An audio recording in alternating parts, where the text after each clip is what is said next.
Introduce this one. I have a very short story. We all have bucket lists, you know, and I've got a bucket list songbook that we'll talk about a little later in the show. But I'm reaching that point in my life where there's things that I want to do that I feel like if I don't do them soon, I might not have the chance. Not that I'm going anywhere. It's just that, you know, there's only certain, when opportunity comes nowadays, I go, I'm doing that, right? So Paula happens to live close to a Ferrari dealership. And it's of no import to her. I mean, she lives in Torrance, and the Ferrari dealership is there, I think, because of Palos Verdes, up on the hill. And the first time I drove by it, I thought, there's Ferrari dealerships? Like, you know, like you can actually walk into one of those and go, you know, so it just fascinated me. I thought, man, I wonder how much difference there is between a Kia Soul, which is what I drive, and a Ferrari. And obviously it's a huge difference, but I just needed to know how much of a difference. So every time I'd go to rehearse with Paulo. The way we do it is I go there on Wednesday, she comes here on Thursday, normally. So every Wednesday I drive by South Bay Ferrari. And so I put a plan together. Because I thought if I drove onto the lot in a Kia Soul, they ain't showing me no Ferraris. This is how much thought he put into this too. Yeah, it's like they're gonna go, oh, he's one of those guys that has a bucket list where he wants to drive a Ferrari, and we have to like drive around the South Bay with this idiot, you know. So I borrowed a friend of mine's brand new Land Rover,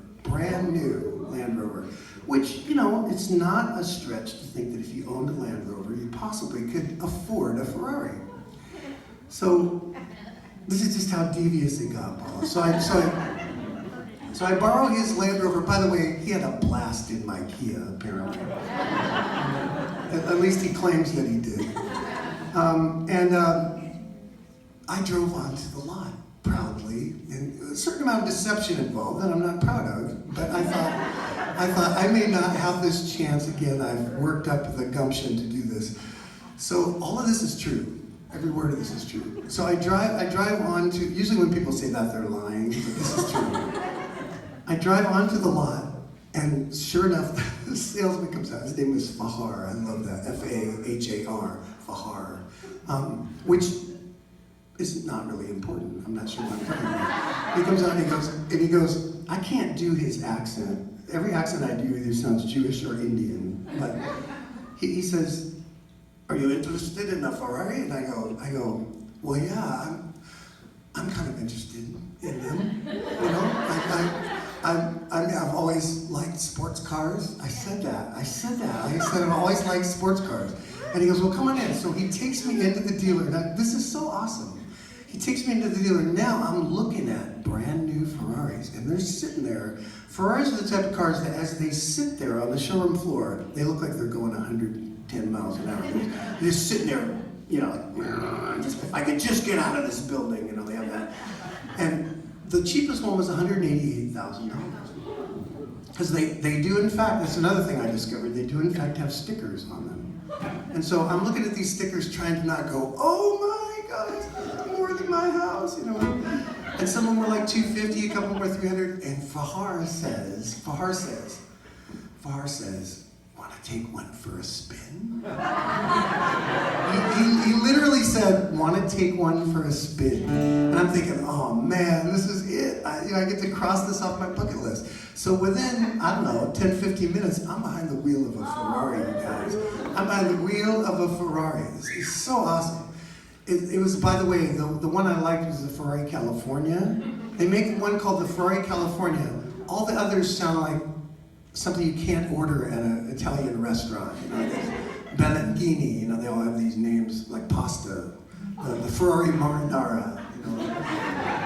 But the California had my name on it, right? So I'm sitting behind the wheel of a Ferrari California, and I'm driving around, and it was so awesome. Took it on the freeway, punch it, got it up to 110, backed off. You know, people are driving up next to me going, "Nice car, dude," and I'm going, "Yeah, I know, me and Ferrari."